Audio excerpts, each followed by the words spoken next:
সুপ্রিয় মৎস্যচাষী ভাই ও বন্ধুগণ, আসসালামু আলাইকুম। আশা করছি আপনারা সকলে ভালো এবং সুস্থ আছেন।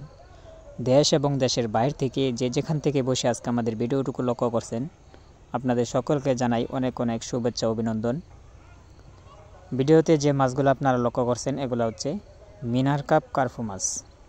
আইসলা ছাড়া যেগুলো মাছ থাকে এটিকে বলা হয় মিনার কাপ। তাই যে সকল চাষি ভাইরা মিনার কাপ কার্পু মাছ চাষ করতে চান তারা অবশ্যই এই মাছগুলো আমাদের কাছ থেকে ক্রয় করতে পারবেন। আমরা যে কোনো ক্যাটাগরি সাইজের মাছের পোনা বিক্রি করে থাকি। তো আপনারা যদি এই মাছগুলো আমাদের কাছ থেকে ক্রয় করতে চান, আমাদের ভিডিওর স্ক্রিনে দেওয়া নম্বরে সরাসরি ফোন করে এই মাছগুলো আমাদের কাছ থেকে অর্ডার করতে পারবেন। তো এখন যে মাছগুলো দেখতে পাচ্ছেন এগুলো হচ্ছে আমাদের বোর্ড মাছ। এই মাছ থেকে আমরা ডিম কালেকশন করি। দেখতে পাচ্ছেন মাছগুলোকে বাইসা সেট করা হচ্ছে, বা মেল ফিমেল আলাদা করে তুলে তারপরে এই মাছগুলো হ্যাচারিতে নেওয়া হয়। হ্যাচারিতে নিয়ে হরমোন পুশ করা হয়।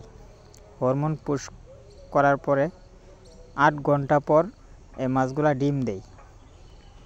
ডিম থেকে তারপর আমরা পোনা উৎপাদন করি।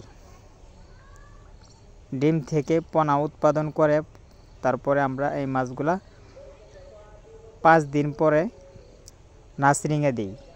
নার্সিংয়ে দেওয়ার পরে আমরা বিভিন্ন সাইজ বানিয়ে তারপরে আমরা কার্পু মাছের পোনা বিক্রি করে থাকি, এবং অন্যান্য যে কোনো মাছের পোনা আমাদের কাছ থেকে আপনারা নিতে পারবেন।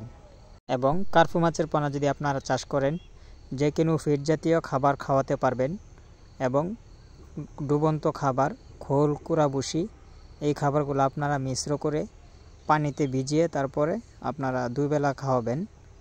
তাহলে কম সময়ের ভিতরে আপনারা কার্পু মাছ চাষ করতে সক্ষম হবেন। তো আজকের ভিডিও পর্যন্তই। পরবর্তী আরও নিত্য নতুন ভিডিও দেখতে আমাদের চ্যানেলটিকে অবশ্যই সাবস্ক্রাইব করে দেবেন। লাইক, কমেন্ট, শেয়ার করে আমাদের পাশে থাকুন। আল্লাহ হাফেজ।